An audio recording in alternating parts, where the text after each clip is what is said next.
have Mr. Tomer here. All right. How are you? Hi, Sefi. How are you? Welcome. Good, thank you. Good Great. morning. We have some. How are you doing? Thank you. We have some FIAPSI heavy hitters here as well. Welcome. Yeah. Hi, Vincent. How are you? Very good. Good to see all of you. Welcome to our sixth connectivity conference for FRI. Our goal is to connect and create a bond. Majority of us know each other, but we are encouraging all FRI and REIC and CPM, all member of REIC, IREM to join and share the market trend, challenges happening and things that are happening. As you can see, according to the Korea report, there was 3.5% reduction in sale across Canada for the consecutive 4 months. And so I'm sure there are a lot of transactions that Tridel and your group is doing it. They're not recorded on MLS, so they're not reported in it properly. So we're gonna have a conversation. So before I do a small presentation, we're gonna ask each one of you to introduce yourself and then 1 minute, and then we'll have a conversation. I'm gonna start with Vincent Chan. He's a former president of Real Estate Institute of Canada. He's a vice president of Tridel, good friend, my mentor, and extremely popular personality in real estate industry across Canada or maybe across North America. So Vincent Chan.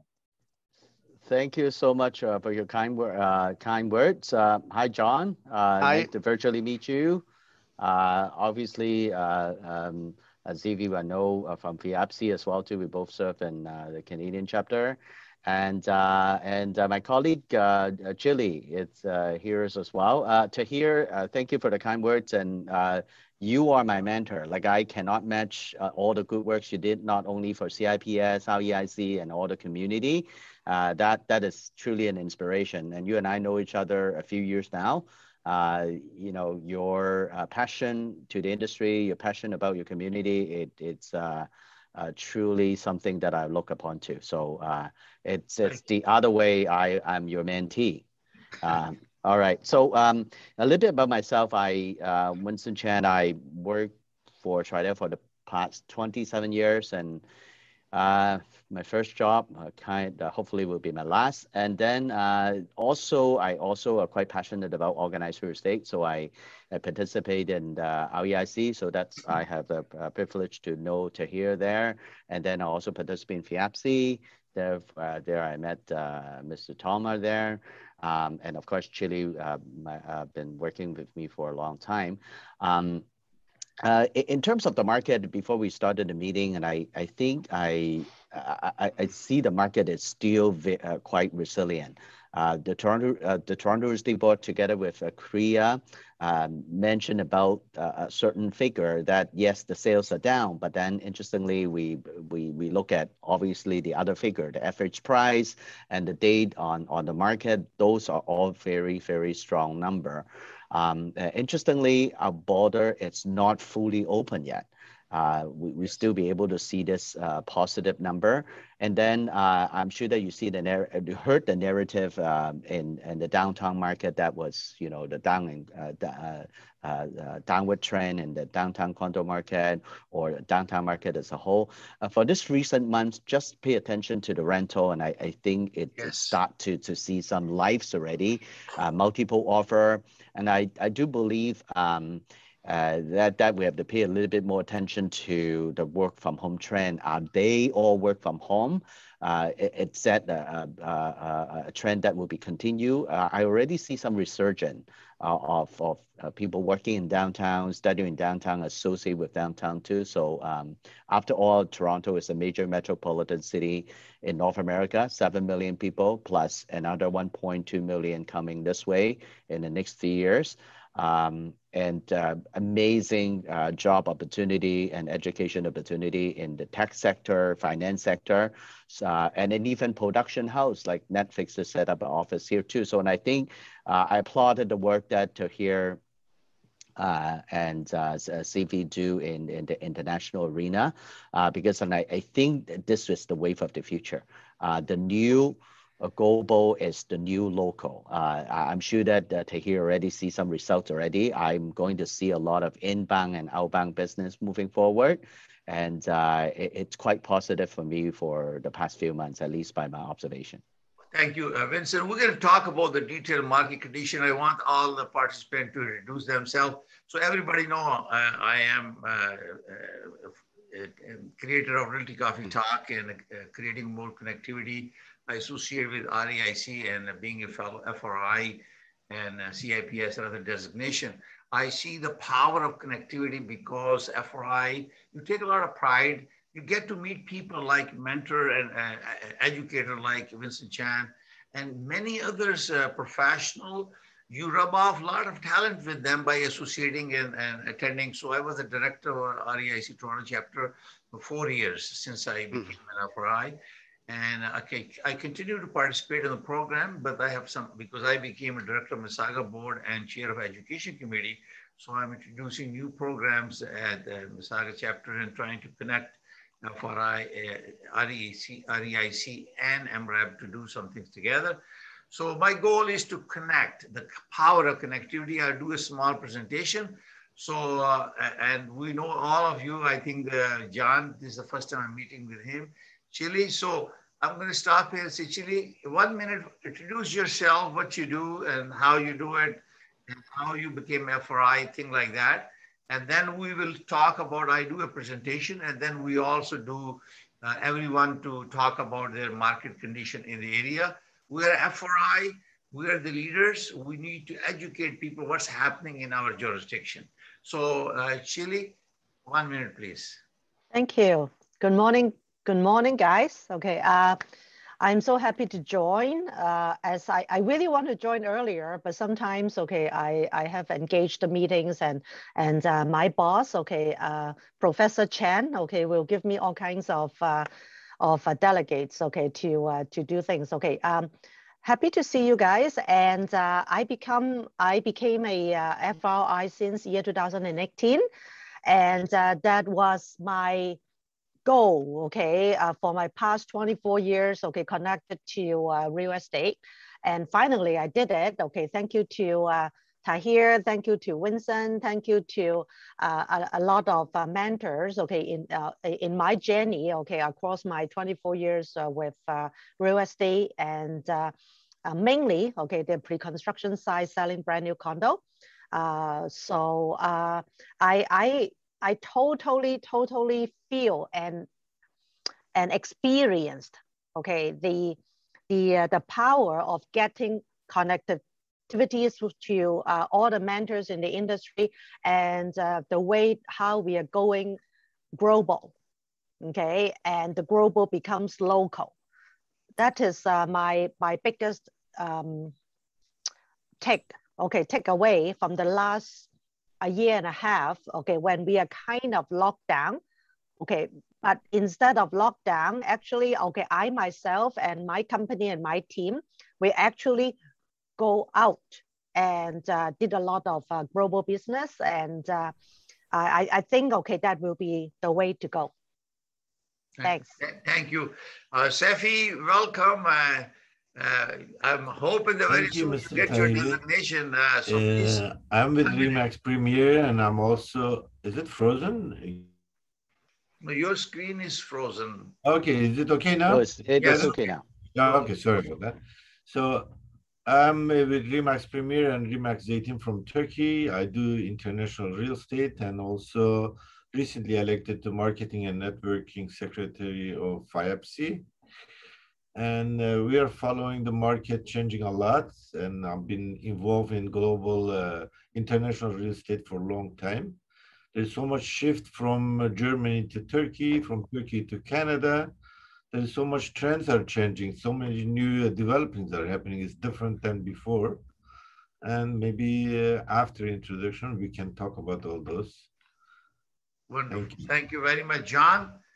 Hi, I'm John Messina. I'm in Richmond Hill. I work with Real Invest Canada. It's a small boutique real estate company. I've been in real estate since 1979.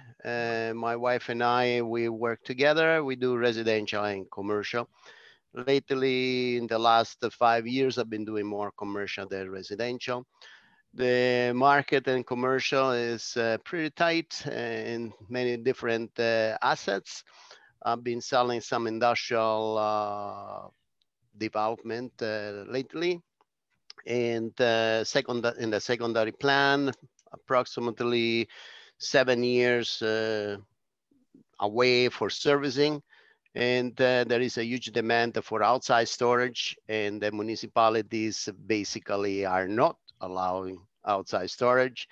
I don't know with this industry, they're gonna have to go. So I've been working in that field. I've been able to help some of my clients find some land for future outside storage development. And working with my wife, helping her selling some houses, and that's what we're doing. And we are, like I say, a small boutique real estate company. Wonderful, John. Welcome to our Connected Conference for FRI and REIC and IREM group. I am also, as you know, I have a small broker. I'm going to do a small production as a small presentation, and then we have something to talk about it. And that way we will get, we're glad that Professor Vincent Chan is here. And we be able to give opinion. We are leaders. FRIs are leaders. There's a very prestigious designation for people. It's not mandated by REBA or regulator. It is the passion that you have, and then we connect with people, we learn from each other. And I remember Vincent saying that you get to meet people when you are FRI through network, and that you never have a chance in your life to meet in the outside. If you ask somebody to meet somebody, I never thought the vice president of Tridel I will meet personally, and he became my friend. So you see, and this is where the power is. You have FRI. That's why I was encouraging Safi to join his FIR, get his FRI designation, and he quickly jumped because he's a good friend, and he is a CIPS as well. So I'm going to do a small presentation, and then we continue conversation and give our opinion.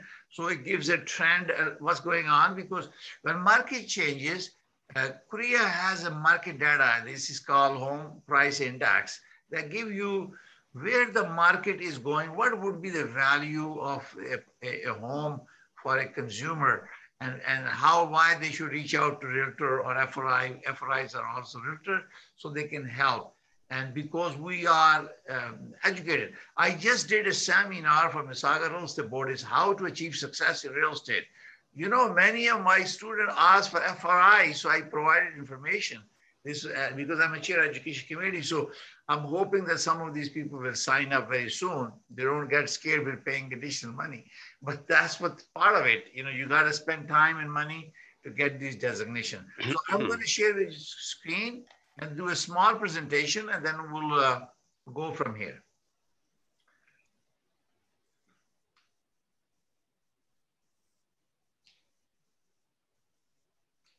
And please feel free to comment. Thank you very much. This is our six-month Connected Conference. So we're going once a month at this conference to connect REIC members or IREM members. Gerald has joined. So the goal of Realty Coffee Talk is to create connectivity, to increase awareness and building consumer confidence in real estate and promote good ethics and business practices.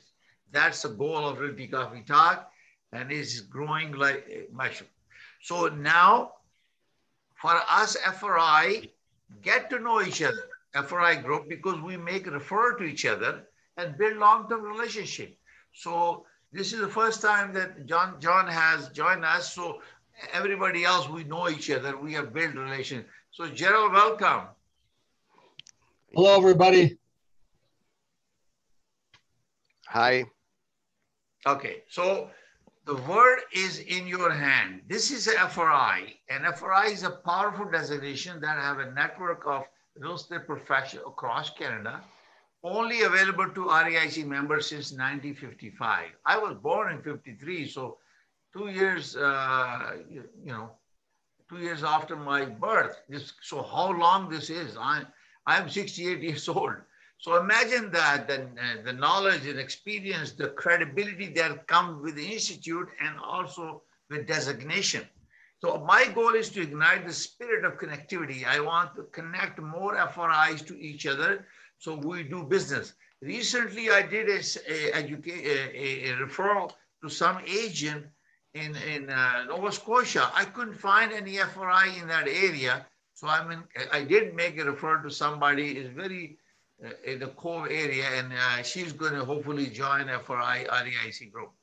So we have a more confidence when we know there is a FRI because we find we use and utilize the highest ethical standard and practices being a FRI. So this is why it's very important for us to do business and connect with each other. Today I did this date was not changed upstairs. Today I verified we have one more FRI. It was 511 in July, and now we have 512 full FRI. And plus we have a 38 FRI-E and FRI-A in across Canada. And as of today, we have same 297 FRI in Ontario and 11 are FRI and FRI-E. So there is no growth in Ontario for FRI as of today. I just didn't get a chance to change the date. Okay, next slide. So this is our market area where in GTA, where the MLS or TRAB, Toronto Region Real Estate Board, look after their realtors and their networking. So I just included very short of market discussion. I'm a member of Mississauga board and also chair of education committee. So I thought some share information. You average price, sale price in Mississauga is 963,829, and medium sale price is 830,000. So these are the figures, and you can see there from sale year to date summary. At 21, we have a 7,330 increase from 4,264, about 71.9% increase in Mississauga. So they show you that number of days in the market, average selling price, list price, 103%. So active listing, we have very short listing, 876 listing, and new listing is increasing 40.89%, because remember the sale transaction has gone down, and average price in Mississauga, I'm going to share with you the TRAP data as well. The average price gone from 864, 879 to 1,012,591, 17.07% increase from 20 to 2021. Average day in the market, 23 days to 26.09. So it's going down. Let's talk about I included this June and July, and both of them, so we can compare it. Just looking at the data, I'm not going to go into detail because you already have this. So in June 2021, we have a $1.4 million an average price between 905 and 416 area. In July, it is 1.45. So there's about $2,000 average price reduction. But look at the sale. We have a 4,084 in 905, 1,085 in 416, average 5,169. It went down 4,121 average between the two. So sale went down. And we're going to talk about percentage in the next page. Sammy, same thing, 1,056 sale. We have 868, so went down. Average price, 1,055,000 between 416 and 905 is down to 1,027,000. So you can see about $25,000, $30,000 reduction in average price. And this is from from June to July 2021, and these figures are from last July to this July. So we have a comparison of both, so we can see how on month to month is changing. So townhouse average price 859,411, and is 849. So 10,000 reduction from June to July, and this is 849 is from also for July, June to July. So you can always say, we're going to show you the percentage. The condo is 683,479, and now it's 674. So you can see the price has gone down, but I show you next slide, it will show you the exact trend, how is it happening. So you can see this trend from detached home, year over year percent change. Sale average to June was 17.1%. Now is minus 26.4 in July. This last July to this July. So you can see this trend here. There is a sale reduction. I'm going to show you next slide. Here is the real change. So 2021, sale is down 14.9% from 20 to 21. And you can see from here, in June to June, we were 28.5. So we dropped 28.5 plus to minus 14.9. So if I can average them 15 here, and then you have a 28 here, so it's over 42% reduction, because when we were positive, we went to negative. So we see the drop from the positive plus the minus equal the actual change. So new listing, minus 0.1. So in June, it was only, very minor. But in new listing in July, it went minus 30.17 from last July to this July. And similarly, active listing, there was a minus in June, 19.3, and we are minus 35.2 in July from last July to this July. And average price, you can see there, average price in June, last June to this June was 17, and we dropped from there to 12.6% from last July to this July. And obviously, average day, listing day in the market is also dropped, and property day on the market is also dropped. So it's showing that average price has dropped, and also sale price have dropped. And this is the way I want to show you the month to month. So on one side, you have a 2020 monthly statistic. We have sold in up to July, annually 95,070 transaction. This is a TREP data, and average price was 929,629 end of 2020. And we have already sold 79,469, and average price is 1,174,000. So you can see that the statistic wise, we may cross 100,000 in the history of Toronto Regional Real Estate Board. And just want to remind everyone that there are lots of transactions that are not reported, which I share in this. We're going to have our Vincent Chan to explain us a little bit how their reportings are done, because they're not reported here. But you can see there in July, we have 11,033 transactions, and average price was 943,594. In July, we have a 9,393, and average price is 1,062,000. You are comparing to 2020 and 2021. So mortgage prime rate is still 2.45. There are two, if you got a firm fixed rate, 5-year fixed, you can get it about 1.69. And there is a variable rate available. I was just talking to a client yesterday about 1.29 to 1.31% variable 5 years.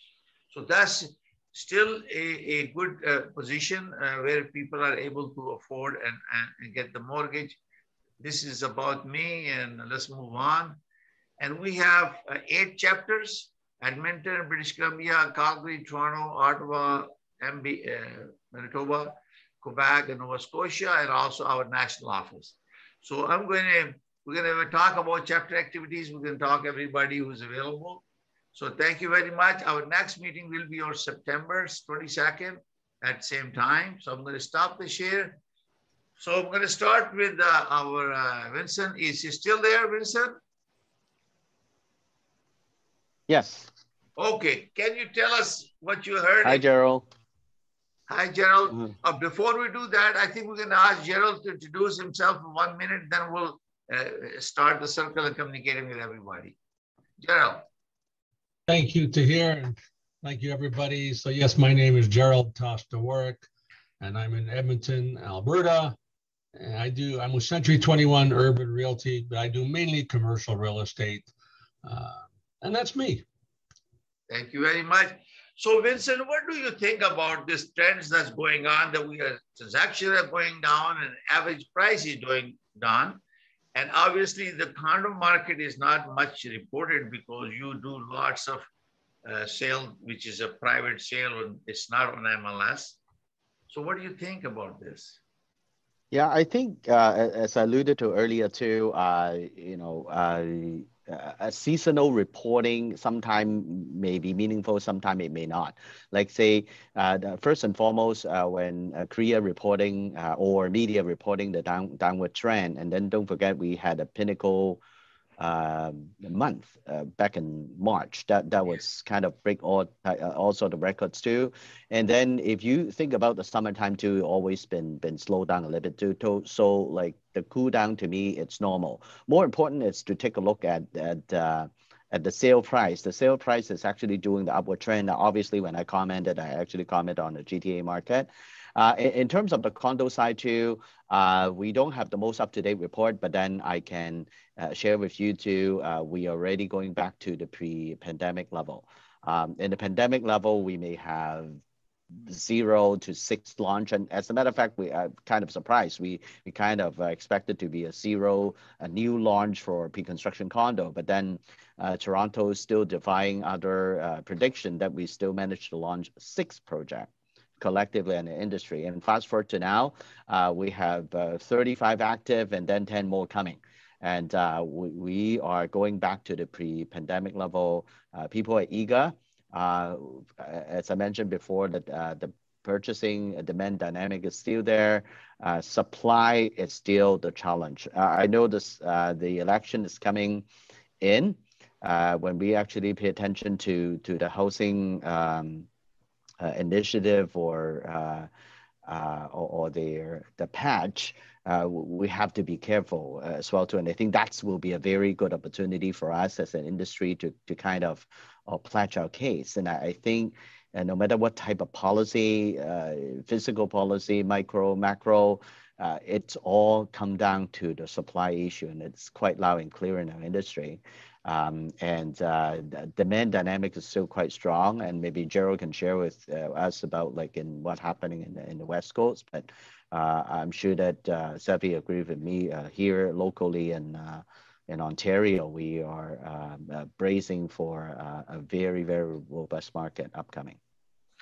Yeah, I noticed that we have a massive vaccination. We are opening up the market. And we're uncertain about the economic growth, and we also expecting immigration coming, increasing immigration. And because of we have uncertainty, now we have a new election coming. So how is going to impact the mindset? We are getting out of the COVID, and all of a sudden we have to start go out and vote. And this is kind of challenging, and we're going to have see how it's going to impact us in real estate. And obviously, I agree with you, short of supply is the key. Nobody's focusing on federally or provincially or municipality, how we can increase the production, construction, improve or expedite the approval process so we have more supply and demand. The building industry, they kind of control, used to have a big lineup, and people are being registered now virtually to buy a property. They haven't seen anything. They have no idea how it's going to look like, except small illustration through digital. But people who are investors, they are well educated. And so we really need to know is there any industry leader from our Korea or other institute? They're taking some steps and talking to the federal people. But I don't think they're going to talk to us now because we are in election mode. So Gerald, what do you think? What do I think about what, Tahir? About this, where we are going with this new election came in, we're getting out of COVID and, we're supposed to be opening the business and get back to this, business, and how it's going to impact. Well, predicting the future is a fool's game, but when I look at all the factors, I think a couple of years ago, I thought we were bouncing along the bottom, but now I think we're bouncing along the bottom. And, there's with such incredibly high debt and the COVID numbers still not out of control. Alberta's back on the upswing again. We were supposed to have all restrictions removed this week, I think, or next week. And the government's backtracked and said, no, we're going to, there's too many people that haven't got the vaccine yet. So they're going to get vaccinated the hard way. But, I think we're bouncing along the bottom, and it's a slow road uphill. And I think we will be rebuilding. There was a couple very large multifamily portfolios transacted hands in Alberta in the last couple of months. So some of the big players are quietly rejigging their portfolios, some selling, some buying. So there's activity happening, but I don't see us coming out of this in a big way for some time yet, at least not in Alberta. Yeah. Well, thank you very much. John, what is your thought about this? I believe that the Ontario government postponing the full opening is going to affect the mentality of the people, and you cannot leave people hanging and saying this will go indefinitely. People were ready to start acting and get back to normal, and now with the Delta variant, going up a little bit again, the government of Ontario is putting the brakes, which I don't think it's the right way to go. I believe the right way to go is continue working to convince people to get the vaccine, because this COVID-19 doesn't gonna go away, and we cannot afford to stop our economy for the next 2-3 years. That's my point, that people have to get vaccinated. We cannot shut things down. Definitely, because we all have adopted new way of doing it, business. We have Korea, RICO, all the boards, they establish policy and protocol, how to conduct business, and everybody, I think majority of us has adopted new way of virtual meetings, and this is the reason that we are connected. And I never thought that we will be connecting with people, and Gerald will be coming from Alberta and speaking to us, and Seymour from another area. And this is why, this is the power of connectivity that we have created.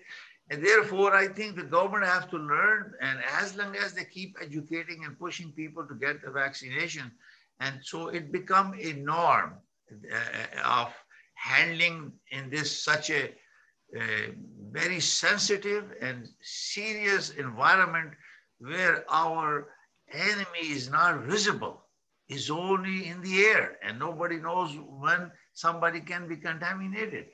And I have 2 doctors in my house, and I tell you, I'm a prisoner for the last 18 months. And this is what happened. They won't let me do anything, get out, and it sometimes hurts your business. So Sefi, what do you think about this election in the middle? And we are opening the market. We are expecting that we also have a shortage of supply. Cost of material construction gone up 30-35%. So if people think that the price will go down in terms of construction, they can dream about it. The cost of doing business, because not everybody's producing material, construction material to the capacity. they were before COVID. So cost of building houses has gone up. So what is your thought? I'm going to ask Professor Vincent to tell us a little bit more about that. So Safi, you. Sorry, my mic was off. Yes. Okay, I think it doesn't matter what we see here that about the vaccines and corona, we look really successful from outside world, from Europe, from Asia, that Canada looks very successful vaccination because of that success, that look, that presentation that we have out there. Our immigration is a lot more, much more than what we're expecting. There was 180,000 immigrants didn't come in 2020 that add up to 400,000 immigrants this year and 720,000 international students. Only in July, we get 40,000 people came to Canada as an immigrant, and those numbers going to increase drastically in August and coming months. That's going to create a big issue for Toronto, at least Toronto real estate market, for the shortage for rental and purchases. And there are three aspects of getting rid of the supply. It's the permit process, which Builder Association, RESCON, MTABA, TRCLB, they are working really closely with the Ontario government and recently with John Tory. But still, whatever they are doing, it's not closing the gap. It's not closing the gap. And other big issue we have, even though we increase number of the immigrants, nobody wants to work in construction. There is a manpower issue a lot. There's so many forming companies that I know. I work with them because I came from a union side. I represent the builders, housing department for 9 years. They don't tender the jobs. They don't get the jobs because there's no manpower there. Nobody wants to get into bricklayer. There's no more bricklayers. Nobody wants to get into forming contractors. That's why our production is lots slower. We used to build an entire floor for 4 days. Right now it's going to 6-7 days. That increased the percentage of production over 60%. And another thing, as everybody say, material costs increase a lot now, even though it's settling a little bit, but still it's there. It's going to settle somewhere high. That the inflation, we're going to feel it. That's why success in vaccination is going to increase the number of the immigrants. And because of the material and manpower, it's going to decrease our supply. We're going to get worse points. So supply and demand chart will be a lot worse in coming months. So, Vincent, so can you tell us, Mr. Professor, where we're going with this and how you guys are coping with it? You are coming up with new projects, and it because of affordability, I think the future for especially first-time home buyers is the condo units. Yeah, and first of all, I echo everything that Safi was saying. It is happening to us as well too. Supply always is an issue. It was difficult before. Moving forward, post-COVID, it's going to be more difficult. Aging demographic, new immigrants doesn't help our supply side of it. And even if today we have people signed up, how about training? How about apprenticeship? That will be a real challenge for us, and not to mention about weather constraint that we have. That would be an issue. And Tahir mentioned about affordability, which is so true. And I think oftentimes a politician or media are confusing about housing affordability and affordable housing. Like no matter how many affordable housing that you're going to build, it's not going to make a dent into our pricing. In terms of the supply and demand dynamics. And what we really focus on is housing affordability. Like how do we be able to increase the price supplies to be able to to get more people be able to afford it. Yes, right now we have stress tests to kind of cool down the market, but would the new home buyer be the collateral damage now that we actually increasing the barrier for them to enter into the market? So like I think I'm not saying that affordable housing it's not important, but I think we needed to find a balance here. Like we have to manage housing availability as well as affordable housing, and affordable housing is not the only solution. And going back to similar comment with Savvy, supply would be an issue, and that's something that we not just need federal government, but then all three levels of government to help us in order for us to tackle that. Would I have an easy solution? Do I have a solution? Absolutely not. But then, and I think with our politician, because it's coming. We see various parties platform, and I wish they'd be able to consult more with our industry. I know industry leaders such as Team Hudak has been very, very advocated for us, but then I think we need like a national effort collectively. Yeah, So, can I ask a question, sure, please? sure. Winston, what do you think about this development charges that the municipalities are keep on raising all the time? I saw development charges East Williamberry for a single family home is over $100,000. Exactly. So precisely, I echo that. Like even with the new inclusive zoning, and that's interestingly adding additional cost to the builder. And to be honest, the builder is not going to just take care of them themselves. They more than likely they pass along. So with all this like inclusive zoning and all that too, that will be affecting the housing affordability.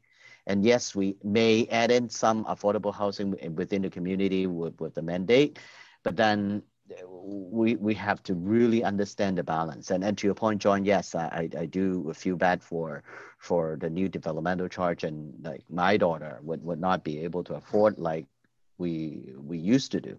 And then every now and then we have new developmental charge. Every now and then we have some restriction for putting up more choice for form of housing. So that had been a challenge, but the new developmental charge, a new inclusive zoning, that does not help.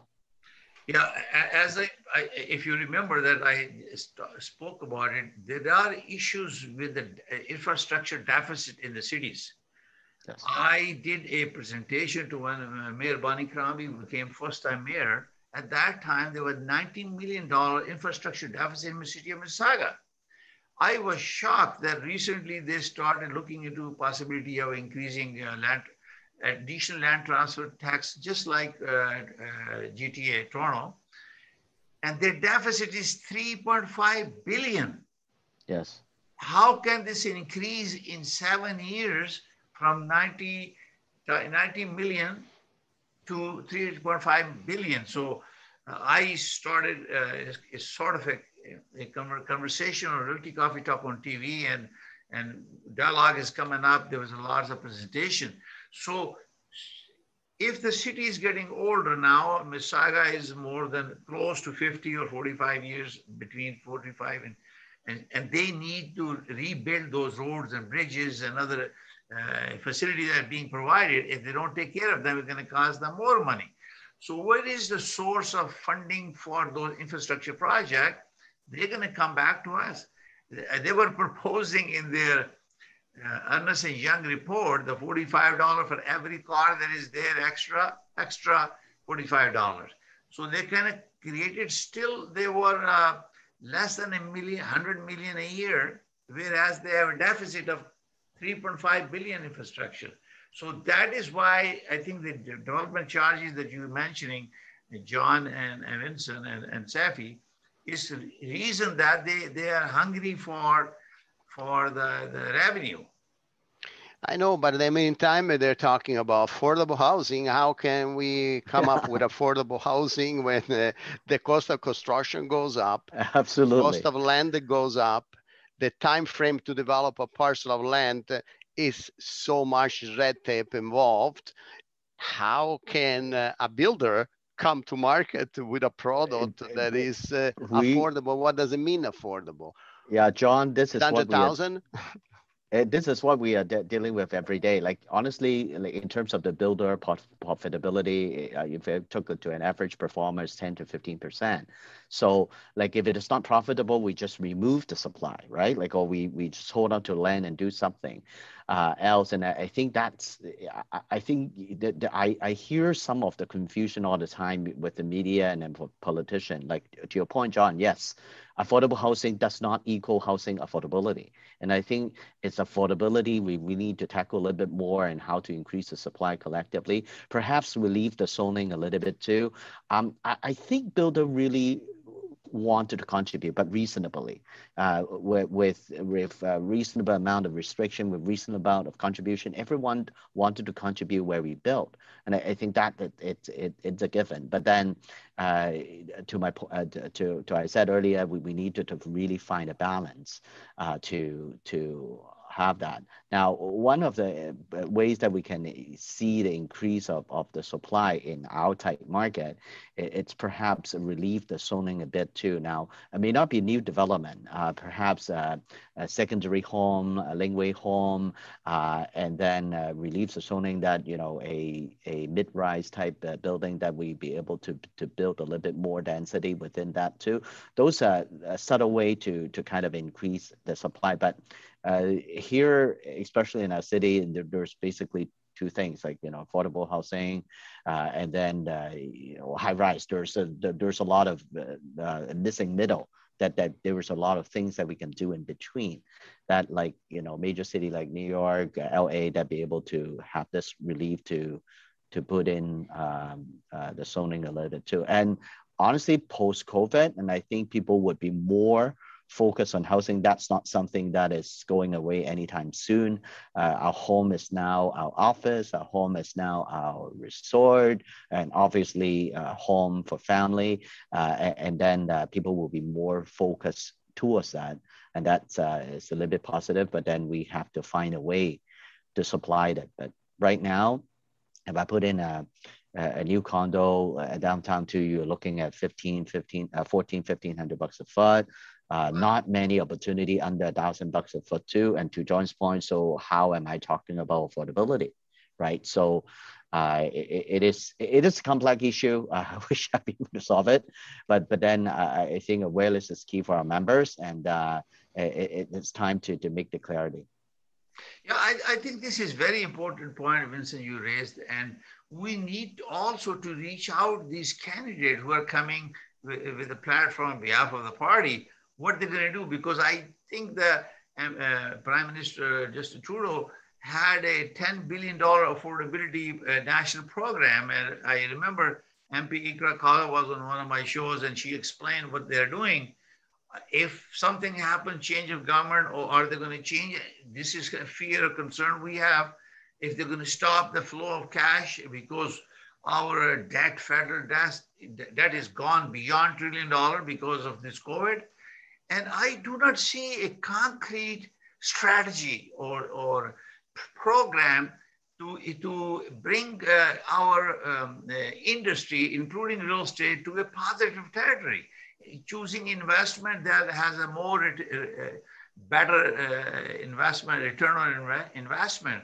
And real estate is one of the fundamental infrastructure that we need and investment we need, and grow outward. And you have seen the trend of 905, I show in the report. 905 has a tremendous growth after 416 area.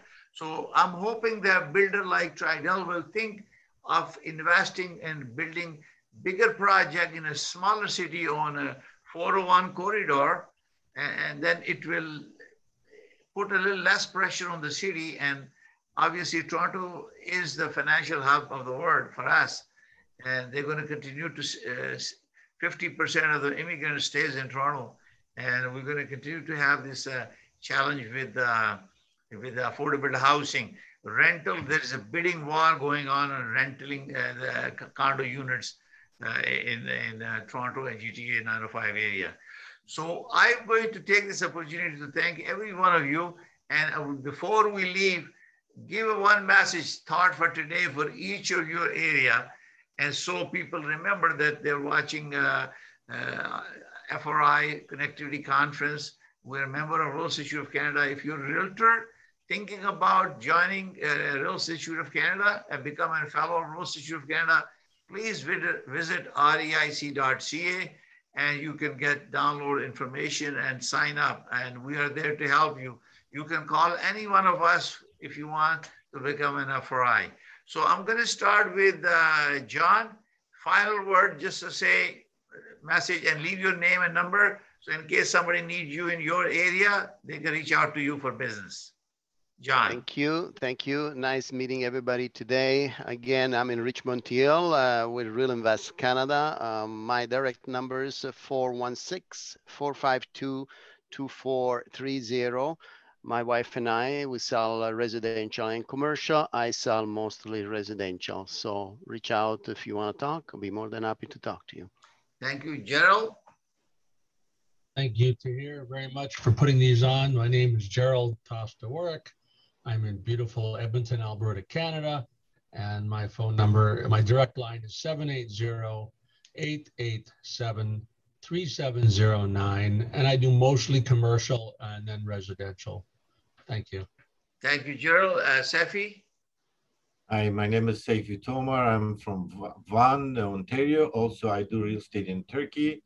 Anybody, they need anything, any real estate, commercial, residential in Turkey, they can reach out to me at 416-356-4646. I represent Turkey Real Estate Federation in the globally. Also, I'm secretary for FIPS. So in Vaughan, I do mainly residential, but a little bit commercial here and there. And just to add up to a few things we say, I think the main problem we have in supply in Ontario is the Residential Tenancy Act, which neither Liberal or PC wants to touch it because everybody see as an election issue. As long as we don't touch this, if we don't modify it, no builders will build rental apartment. Because they don't build rental apartment, our supply issue always gonna be there, never gonna end.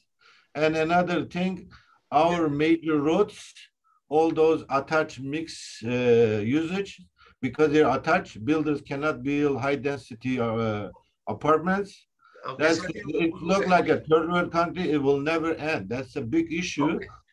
We are extending. So we add up to the end. Sorry about that. Safi, we're short of time. We're going to continue the conversation in the next episode. So Chile. Okay, my turn. Okay, my name is Chile. Okay, I'm one of the sales manager of the Tridel in-house sales team. And I've been in this wonderful company for the past 24 years. Okay, now I totally agree, okay, to every single speakers, okay, during our last hours of discussion. And for me, instead of commenting on the high level, like you guys, okay, I am always on the sales floor. And for the past year and a half, okay, my major takeaway or my major input that I really want to talk about, it's the awareness and the educations to the general public. Okay, people will come and say, oh, okay, we are under totally locked down. And how come, okay, the prices of the pre-construction condo, okay, in Yorkville area can jump to $1,200 per square foot to $2,100 per square foot, okay, within 1 year during lockdown. So we really need, like Tahir said, okay, as the leader or as all the FRIs or REIC members, okay, we should really do a little bit more or more education jobs, okay, to bring the situation and the real facts, okay, to the general public and our realtors counterparts. In order to contact Tridel, very easy, www.tridel.com. Thank you. Thank you, Chile. I'm going to call you next time to come as my guest on my Realty Coffee Talk on live TV show.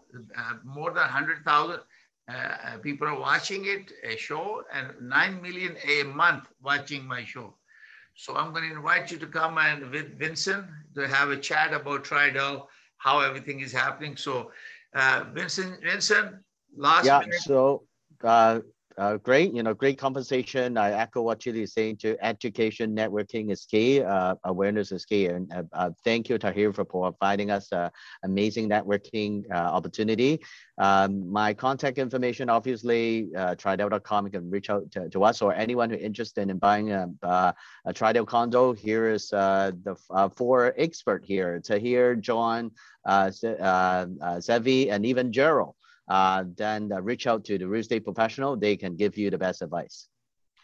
Thank you very much.